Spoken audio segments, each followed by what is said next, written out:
Hi, welcome to another episode of Real Gold, where we discuss classic films, their relevance and importance, and whether they deserve the awards they received. I am your host, Matt Duffy. Today, I'm going to be talking about two films from 1968 that were not only popular with critics and audiences, but also with the Academy of Motion Picture Arts and Sciences. So much, in fact, that its two leading ladies tied for the Oscar for Best Actress. Those two films are The Lion in Winter and Funny Girl. I'm going to talk a little bit about both films, a little bit about the narratives behind Katharine Hepburn and Barbra Streisand at that point in time, and then we'll get into the Best Actress race. So let's dive in. Directed by Anthony Harvey, The Lion in Winter describes the personal and political turmoil of Henry II of England, his wife Eleanor of Aquitaine, their three sons and guests during Christmas time 1183. Peter O'Toole plays Henry II, Katharine Hepburn plays Eleanor, Nigel Terry, John Castle, and Anthony Hopkins play their three sons, and Timothy Dalton plays Philip II of France. Now, I really enjoyed The Lion in the Winter, and I would say the best part about the film is not the scenic background or the shots that Anthony Harvey does, but really it is watching Katharine Hepburn and Peter O'Toole go face to face. You have these two titans of the screen just throwing lines back and forth, like almost like a tennis match. You go looking this way, you're looking that way, just to see what they say and how the other person reacts. And it is just so delicious just watching them flirt fight. Then it turns into fight. Then they go back to flirting and then fighting. Also, the personal drama inflicted upon each character in the family is just so fascinating to watch. You know, Henry likes one son, Catherine likes the other one feels left out, this one wants to be king, that one wants to be king. You have all these different kind of objectives that each character wants, and they're so honest and real, yet scheming and sneaky in a way that you're kind of on your toes and you want to know what's going to happen. You're kind of like, okay, well, who's going to win? Especially because Katharine Hepburn and Peter O'Toole are so good at their job that at first you're rooting for him, then you root for her, and you kind of want both of them to succeed, but you're like, well, who's going to be king then? Because if one guy doesn't become king, the other one's going to kill the other one, and it was just so great to watch. Katharine Hepburn, just the way she spews some of these lines and these vicious digs, but at the same time, you're like, who? Damn. I am cruel. I could peel you like a pear, and God himself would call it justice. Anthony Hopkins is great. This is his first full-length theatrical film. Apparently, he was really nervous on set, and Katharine Hepburn just said, look at the greats. Look at the American greats, like Spencer Tracy. Just show up, say the lines, do the work. And he said it was the best advice he ever got. And if I had to pick my one scene or my one shot, I mean, there's so many to choose from. You could choose any of the Peter O'Toole, Katharine Hepburn scenes. You can choose the Katharine Hepburn monologue scene where she's talking to herself in the mirror. Or you could even talk, one of my favorite scenes in the film was the scene between Anthony Hopkins and Katharine Hepburn, where Eleanor is scheming and trying to get Richard on the throne, but has to convince him to help her. Watching the two of them, you can just see the kind of machinations that her character has and is trying to bestow upon Anthony Hopkins. And it's a real mother-son guilt trip, which is just for the ages. I want the Aquitaine. Well, that's the mother I remember. We can win. I can get you Alice. I can make the marriage happen. But I've got to have the Aquitaine to do it. I must have it back. It's mine. I'll never give it up. Shall I write my will to Richard? Everything. So the film was a commercial success in the fact that it was budgeted for $4 million and it ended up making $22.3 million. But it also was a critical success. Not only in just the picture overall, but praising heavily its two leads. Chuck Wilson from The Village Voice says, Anthony Harvey has an eye for framing and clearly knew how to inspire his cast. But we're ultimately here for Eleanor and Henry and the mighty duo playing them. Renata Adler from the New York Times praises Katharine Hepburn. There is something about an actress with this degree of presence and a wholly distinct, pleasant, and idiosyncratic voice that gets her through even misplaced, weepy, or extravagant scenes. O'Toole is superb. Katharine Hepburn certainly crowns her career. This year, the Oscar would be hers by right of performance. Whatever else you see this year, see The Lion in Winter, Oscar, make ready. When the film comes out, you have these rave reviews. This was almost like a comeback, even though she never really left. But the film was wildly popular. And the fact that it was this historical British drama, yet had this superb cast, a great script, beautiful costumes, who wouldn't want to flock to see it? So after reading the reviews, you can see the narrative that Katharine Hepburn gets. She is getting this sentimental veteran in a once-in-a-lifetime powerhouse performance. And rightfully so. The way that her Eleanor plots and schemes around the castle and then breaks down is so emotionally raw, yet has the stoic face of an icy queen. You can't stop watching her. Pauline Kael herself even says that it seems proper for a queen to sound like Hepburn. Ah, there you are. My comfort and my company.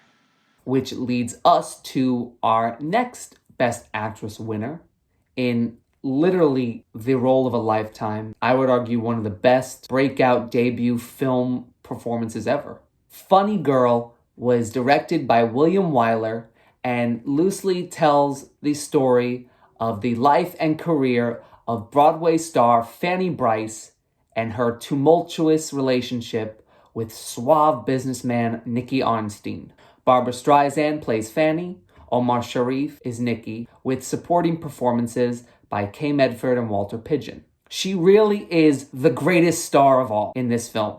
Whether she's dancing, whether she's acting, whether she's singing, you can't take your eyes off of her. I was like, whoa, this, and you can tell watching it, like, this is a performance. This is a one of a kind, really. And to think that this is also her film debut, she's a star, really. And that's really what Funny Girl is about. It's not about the other characters. It's not about the story.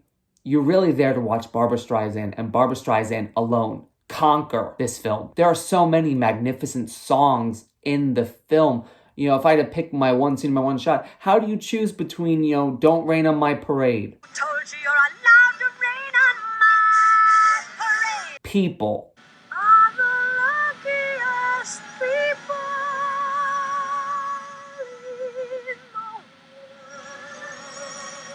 Or My Man. Oh, my man, I love him so, he'll never know. Each one is so different, yet so specific. Just watch them all. The film commercially was a success with a budget of $14 million and ended up making $58.7 approximately. And critically, it was also a success, mainly due to Barbra Streisand.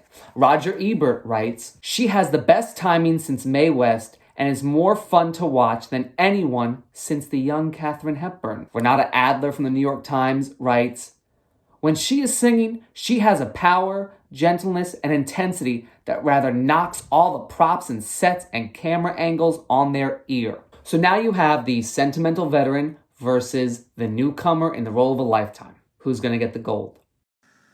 The winner, it's a tie. The winners are Katharine Hepburn in Lion in the Winter and Barbra Streisand.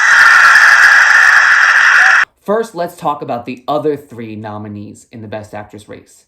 You had Patricia Neal in The Subject Was Roses, where she portrays an overprotective mom and long-suffering wife. Vanessa Redgrave in Isadora, where she portrays the famed dancer Isadora Duncan. And then you had Joanne Woodward in Rachel, where she plays a spinster school teacher who has an awakening in her 30s. Vanessa Redgrave at this time was a newbie, and this would be her second Oscar nomination for Best Actress. Even though she won the Cannes Award for Best Actress, there wasn't a lot of steam regarding her film. Joanne Woodward was a previous winner for Best Actress, winning for The Three Faces of Eve 11 years prior. In Rachel, she is directed by her husband, Paul Newman. She even won the Golden Globe for Best Actress in Drama. So she definitely was a dark horse, although Paul Newman didn't get the nomination for Best Director, and that caused a little bit of a stir amongst the Academy. allegedly. Then you have Patricia Neal, whose performance was seen as a comeback since she hadn't been on screen in 3 years due to a debilitating stroke that she had in 1965. Patricia Neal also was a former winner for Best Actress, winning 5 years prior for HUD. So you had those 3 women as the other nominees, but none of them had the power and performances that Barbra and Kate and their films have. The Lion in Winter was nominated for 7 Oscars, nominated for Best Picture, Best Director, Best Actor for Peter O'Toole, Best Actress for Katharine Hepburn, Best Adapted Screenplay, Best Original Score, and Best Costume Design.